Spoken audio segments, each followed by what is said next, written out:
Hey, sweetie. How's it going? Yeah, I'm headed to the store. Yeah, I'm getting what you needed. Just wanted to know what the flow was like. You know, I'm worried about our health, not just yours. So I want to get the right thing. Okay, well, I got myself a Frappuccino, a triple mocha caramel latte. It's very delicious. Okay, you don't have time to talk. That's fine. I love you. Love you. Okay, bye.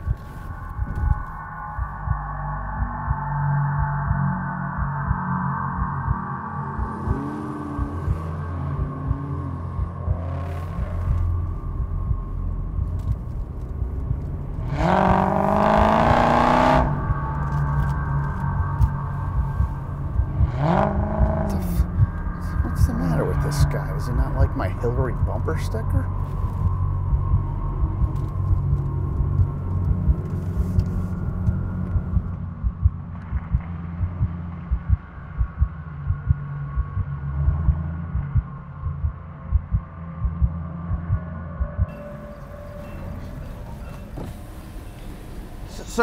Sir, I think someone's following me. I don't know what to do. I don't give a f***. Okay, thank you.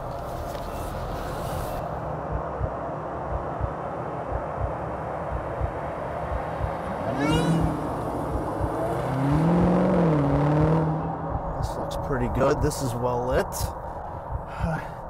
This is really creeping me out, man.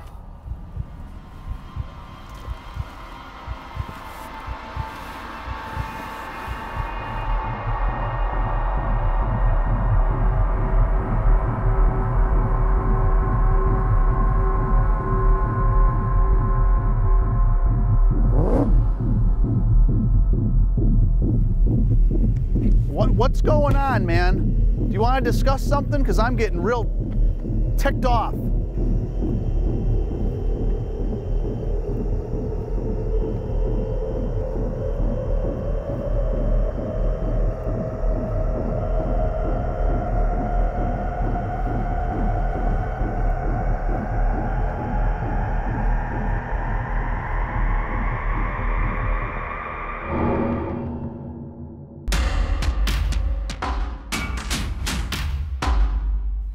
The Dodge Demon, you just enjoyed an intro where the point of it is this will convert or change somebody's personality. Whether you're a soy boy or somebody who's a little softer, you get behind here, the wheel of this car, and it turns you into a brute. That's how you feel with your four-cylinder passion. This is so much horsepower and torque that your mind is blown. But there's more to be said about that because this vehicle is supplied to us from Tri Industries, a company who supplied us with plenty of amazing vehicles like the Trackhawk, the ZL1 1LE, and the Porsche GT4. They are supplying this vehicle to us to do video to help support their mission to employ disabled veterans and people of disabilities. So take a look at their promo video and maybe you could help to donate to them to potentially win this demon. Business 101, corporations exist to create shareholder wealth. We exist to create jobs for people with disabilities. When you show up to work here, you're treated just like everyone else, and you're giving all the tools you need to succeed and create a high quality product. I feel like I got some self-worth because I'm doing something productive for me and for the company. One of the best things about this that people just don't understand is the impact that we have. We're able to take employees that really feel down on the luck, don't have a lot of self-worth, and just grow them. And what I mean by that is we've had individuals here that just find it hard to wake up in the morning. They have nothing to live for. They find it here, they find the colleagues, they find friends, they find a career. I feel as though I'm treated as an employee because they understand that just because you have a disability, that don't mean you can be disabled, that you can't do anything. And here's something that we can do if we put our mind to it and work hard and strive for the best. I get treated better here than I was at some previous jobs I had. There's no people don't harass you, pick on you for being different. We focus on taking an individual that is unemployable and giving them the skills that are necessary to accomplish the tasks, not just here, but hopefully for them to graduate and go on to other organizations.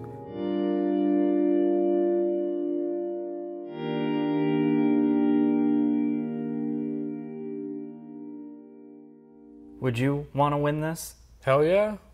I would sell it in a heartbeat. That's what that was going to be my answer. I would sell it. And that's the interesting part about the Demon. When you take a look at this car, the exterior, what do you think? What do you think about its appearance? It looks pretty good. It has kind of, they did a good job combining the classic muscle car look with the modern, modern technology and the look of it without being totally cheesy. Mm-hmm. The interior, seats are amazing. It's extremely comfortable. Oh, this thing drives amazing too. Yeah. It's very comfortable. You could legitimately drive this all day and not be fatigued. You'll be fatigued in your pocket though, putting all the gas in it. Right. I mean, they did a really good job with the little details, like the windshield, the Demon logo, the Demon on the tires, and the Demon on the oil pan. The Demon on the oil. You can actually see out of this thing somewhat, unlike the Camaro. Yeah, the visibility isn't all that bad, and it has a distinct sound to it. It has a street presence that a lot of cars don't have. I mean, I know the Camaro and the Mustang, they have, every generation they get a little bit better. But this has held up so well over time, and now with the wide body, you have these beast friggin' tires on here. It has a real presence to it, and I think...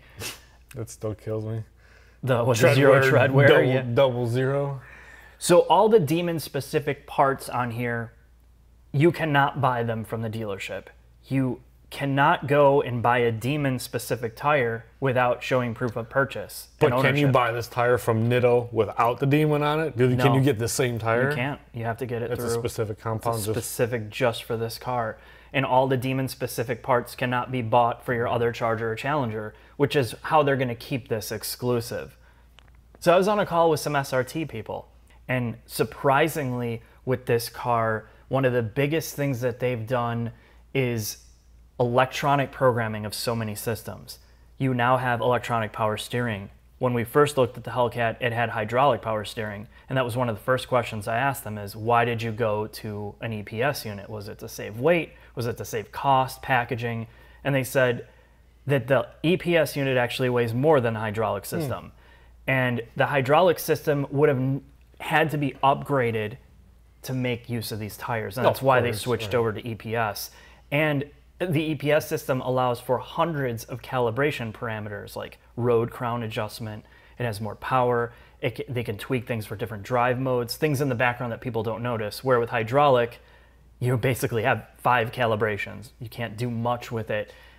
So they tie all these electronic systems like the damper programming, the steering programming, the stability control programming, the transmission logic, the ECU, the way that it puts power down. A lot of the magic in this car is in all electronic tuning because the transmission is the same in the Red Eye, the Hellcat. There's only one change to this, and that's the torque converter. That's the only thing they changed. Everything else was worked on with Continental, which is one of their OEMs for the stability control and all that. All the logic here was all electronic. They took it on a drag strip. They looked at data from laptops, up and back, up and back, up and back. How do we tweak the dampers? How do we tweak the programming for the stability control, the transmission, to get this thing to put power down? And they said that was one of the most exhaustive processes they had to do because this is totally different than a Red Eye and a Hellcat, all the tuning. So the Red Eye, if people are interested in it, the fundamental differences between the Red Eye and the Demon, the Red Eye gets the Demon transmission and the engine. But the Red Eye gets the Hellcat suspension tuning and all the logic. The only thing you can get with the Red Eye is you have the option to choose the final drive ratio from this or the Hellcat. It gives you that option to do that. But this is very unique in damper configuration, spring rates, sway bars are hollow, and it's specifically set up for drag racing. They set up the dampers in the back to go into full stiff on rebound and compression in drag mode only. The front go to full soft for rebound. And when you launch, it allows the car to lift in the front. It gives it more, it doesn't have Weight as much transfer. rebound. Weight transfer. Right, weight transfer for drag, but it's smart enough with the electronic system that it adjusts the dampers back. The rebound goes firm after you're like at 70 miles an hour, so it stabilizes the car as you're ripping down, because obviously it would get unstable. But the overall tuning of the suspension, they wanted more like a old school muscle car. So when you're driving, it has, like you were saying when you drove, it has this kind of weird firm rear end and soft You front. can tell. And they did that on purpose, which I thought was really cool. And it's not like that in the Hellcat or the Red Eye. The other thing that they did with the Demon that's very specific is they stripped off 200 pounds. So from the factory, all the NVH stuff, like sound isolation, sound deadening, is all stripped off. They don't have any of the coatings that the Hellcats and the Red Eyes have. So this is a lot louder, and that's It should be. It should be, right? And there's so many other little tweaks mechanically that they've done here, including like what you asked about was the trans brake. Yeah, I want to know how the trans brake works. So if it's a real, so it's not a real trans brake then. It is a real trans brake. But if it's the same trans as all the other piles. Now the trans brake is exclusive to the Demon. And that was the first thing I asked, how do you do it? It's all software. It's in the electronic control unit for the transmission, in the ABS module, and the stability control system. It's all able to do that. And it needs this torque converter, which has a higher K ratio. It's 151 in the Hellcat. The regular Hellcat's 131. And that's at stall speed. It has a higher stall speed, so it can raise the RPMs, hold it higher without turning the drive shaft, which is what you want for a drag launch. You wouldn't want that for like a regular street car. So it's able to do all this stuff to give it the massive launch that it needs and, you know, hold all that torque. But it's also using a torque control system. So when you launch this thing, it's multi-stage. You'll notice it launches, and if it's breaking traction, the first thing you'll notice is it's able to bypass a lot of the boost from the supercharger, so that it's torque reduction. If it can't reduce enough torque by blowing off boost, then it gets into the electronics. It will work with the stability control system, and then the transmission will get involved by upshifting temporarily just to And then get back down? and then right back down. And all of this, if you ever get to drive a Demon, and for the most part, it's going to be similar with the Red Eye. This is the most impressive part about this car, and I'm going to talk about it in the drive segment, is the way that this is all programmed together is really exceptional. And, you know, we argue about this with modern cars. There's so much electronics, it's like you're not driving it anymore, but none of this would be possible without that. Well, yeah, but this is a different style of electronics, Right, and they true. got it right. Yes. It's not like they half-assed it and doesn't work so well. Yeah. So it's a big difference. It is, and Scott brings up a really good point, is this is the other end of where electronics don't interfere with the overall driving experience. It enhances it. Right. It's not taking it away. The M5, for example, the new one, which I'll be doing a video on, I think, in a couple months, that is all about electronics. Like every single facet of that car is electronically controlled in some way where it's no longer enhancing the driving experience, it's just taking over. This car still feels like you're involved. And I think that's the biggest takeaway from the Demon in terms of a mechanical, well, I still think they should give you a Demon button you can press and turn all that shit off and see what you can do, Leroy. The back half of the Demon, all these changes have added up to 11% more traction. Things like these drag radials, which have zero tread wear, which essentially means you're going to destroy them if you do any street driving. Or at the track, any driving, you're going to destroy them. Right, they're just meant to be dissolved into liquid. The new wider tires and wheels on here are because they went to the wide body. When we looked at the Hellcat originally, that was one of the things that we talked about. If you looked at the upper A-arms, how close the wheels were, there was like not even a pinky's worth of space. And they've had to widen it up so they could get more traction, and I think this has helped tremendously. But on the street, the truth is, this is probably worse than a Hellcat in terms of traction. I can't put down any power. Probably, it is worse. All you do is just roast the tires on here. Scott, under the hood, this is what everybody gets all damp in the shorts over. 6 point. Damp in the rear end when you drive this thing. You're right, I've been damp in the rear end a couple times. Couple of bacon strips. We didn't have a lot of miles to put on it, and I'd say 99% of this was about filming, you know, getting all these shots. It took a tremendous amount of time, but this car is about one thing. It's about fun and putting a smile on your face. Check out this clip of Jack pounding it the first time. Launch it that way.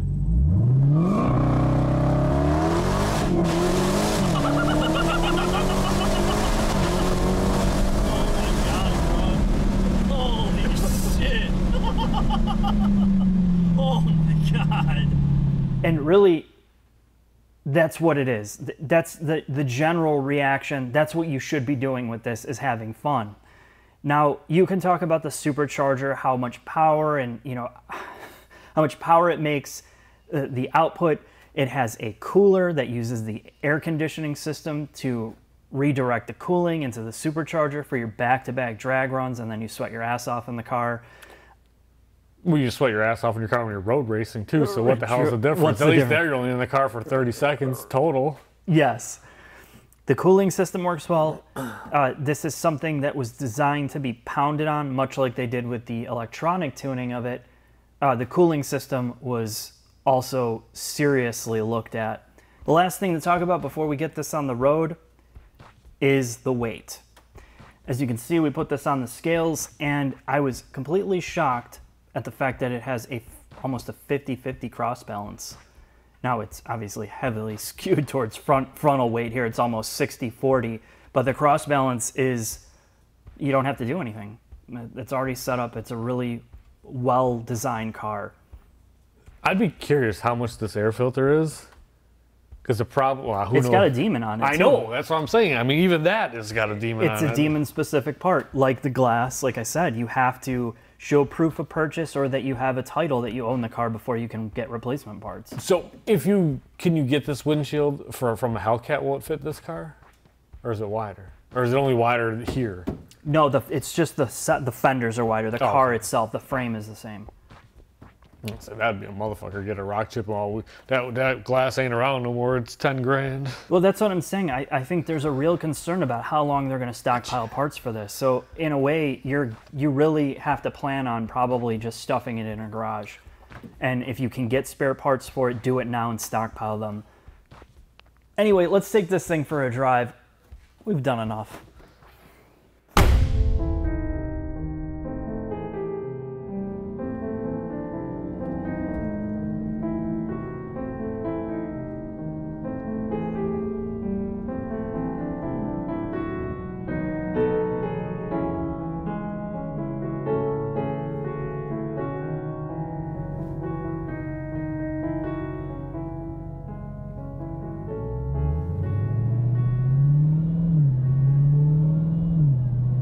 Welcome to a drive in the Dodge Demon, and I feel like this might be one of my last chances to ever pilot this again, because there's such a limited amount and it's going to become a collector's car, no doubt.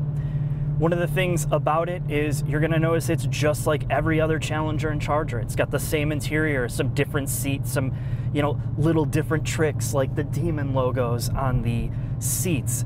But other than that, you wouldn't know, aside from the sights and the sounds of this beast. And I'm gonna tell you something, you know, this is gonna change you. And that's kind of the point of this video, and I said the same thing about the Hellcat. You don't understand speed, you don't understand the whole idea of this high performance V8, the supercharger, all of this technology that so many people don't get until you get behind the wheel of something like this and you hear it and you feel it. And the electric car guys are like, oh, it's so much faster to have an electric car, it's all instantaneous torque, but you're forgetting one thing that has been around forever with internal combustion.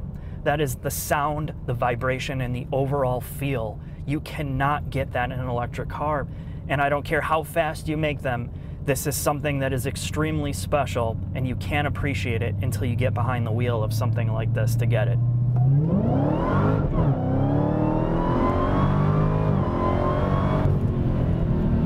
And that's about it on the street, because once you tip in the throttle for more than 3 seconds, you're at triple-digit speeds. And all the fun comes to an abrupt end when you find yourself in jail. And that is one of the most compelling arguments if you have, like I said before, impulse control problems. this is not going to be a car that's going to be safe for you or the people around you. And you know, this is best used on a drag strip. The traction is limited, especially if you're crazy and drive the drag radials on the street. This is something you need street tires to drive around on. And even then, you're never going to fully utilize the 808 horsepower that you're going to get from 93 octane. It's just a strange car to me.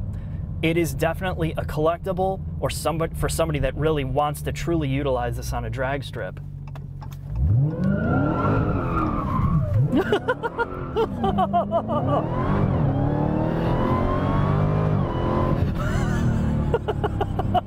Or you can just do that and be an idiot.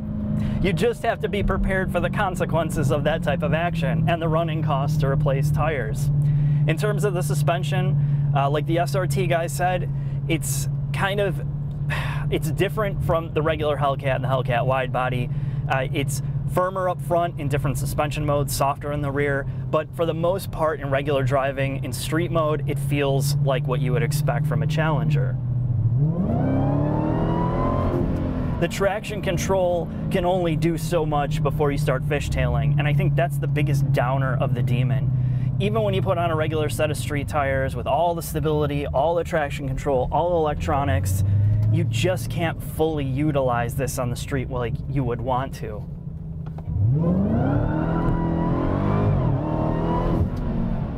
The second thing is the brakes, and this is something I noticed doing the initial testing in the intro. These brakes are not up to any type of task of repeated stopping. I went back and I honestly rebedded them, or I bedded them in just to make sure, and you know, after about 6 or 7 high-speed stops, you're done. And that's something you want to think about if you're going to be driving this more hardcore or in a track situation, which I don't know why you would do that. But honestly, that's one of the weakest parts about this car. Everything else is absolutely amazing. So I'm just going to leave this in straight up street mode because you've all seen drag launches before, and I mean, it's ridiculous. So this is a launch in street mode, nothing off, just like a normal person would take off from a start.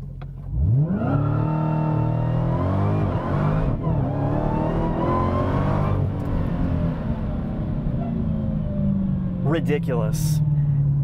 It still doesn't get the right kind of traction, and I think that's the biggest disappointment. After being in something like a Trackhawk where you have the all-wheel drive and the car or the SUV can legitimately put down all its power, this cannot, and it's really fickle. But the best part about this is how unbelievable the traction, stability control, all of the electronics are tuned to get this thing off the line. And I think you're gonna see here, I'm gonna do this a couple more times, is the transmission logic is unbelievable. And I talked to the SRT guys about this.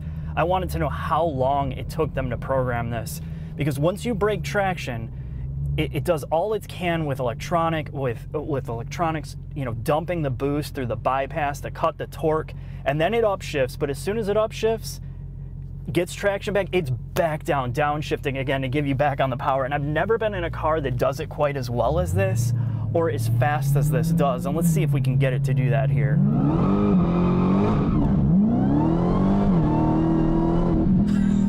It's amazing, the transmission's amazing. It's good.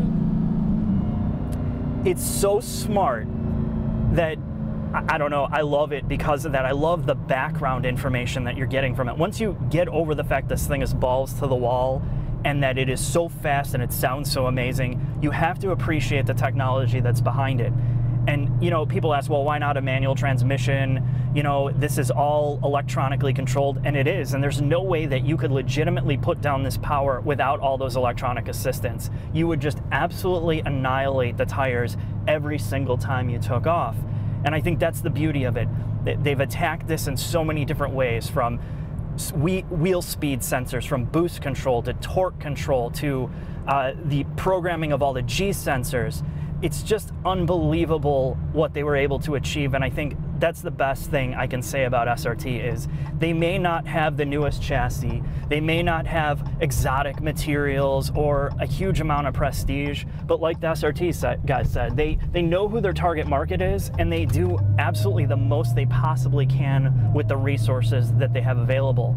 And you know, especially if you've been through different parts of your life, the more energy you have to focus on one thing and you're not jumping all over the place, the more you can improve that technology, and that's what they've done here. And that's why the Demon is absolutely so cool to probably to have or to own, or just stuff away until it's $1 million in probably 20 years.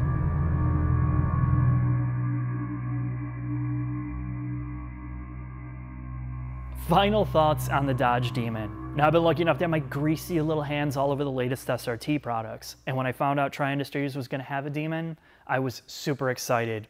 I got my FCA rep involved, Kelley, who got the SRT team ready to answer my technical questions. And the more I dove into this car, the more I realized it was special. Yeah, it looks like every other Challenger and Charger for the most part, but it's what they did underneath.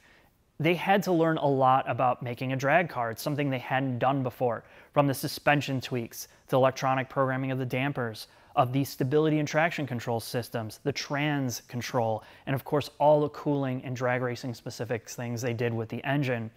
And you know, the biggest thing that's Demon specific we didn't even talk about, the tuner crate, which is one of the neatest things they did, is offering it as a $1 option to people who ordered this car.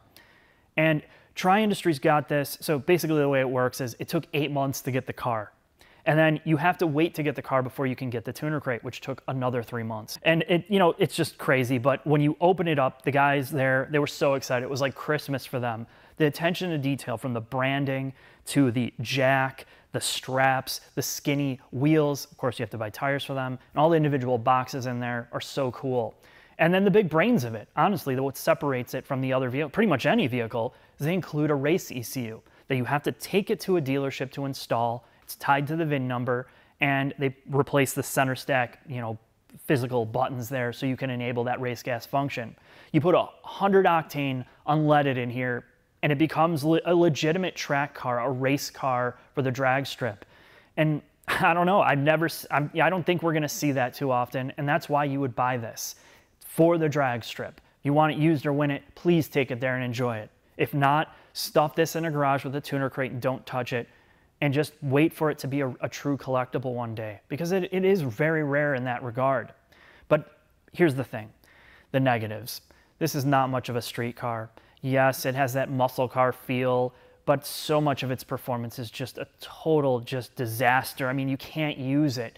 If you drive on the drag radials, which you're not supposed to, forget it. It needs a prepped surface. This car comes with a dedicated set of street tires and wide body Hellcat wheels. So if you do want to operate on the street, you can. But again, I really think drag strip or collectible, unless you really want to have the exclusivity of the Hellcat on the street. I feel like the Trackhawk is a better option for street driving. It's more fun. The all-wheel drive always hooks up in every condition, or just a regular wide-body Hellcat would also serve most of your functions. The only other negative part that I'm worried about is parts availability. Honestly, it took 3 months to get a tuner crate.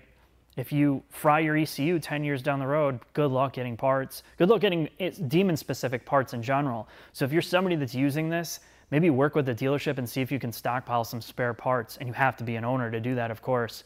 But other than that, all the negative things to the Challenger and Charger are still here, which I'm not really gonna delve into. I just hope that they don't go to the well with this and hit a dead end eventually. There's only so much power that you can add to this body before you really have to start moving into a next generation.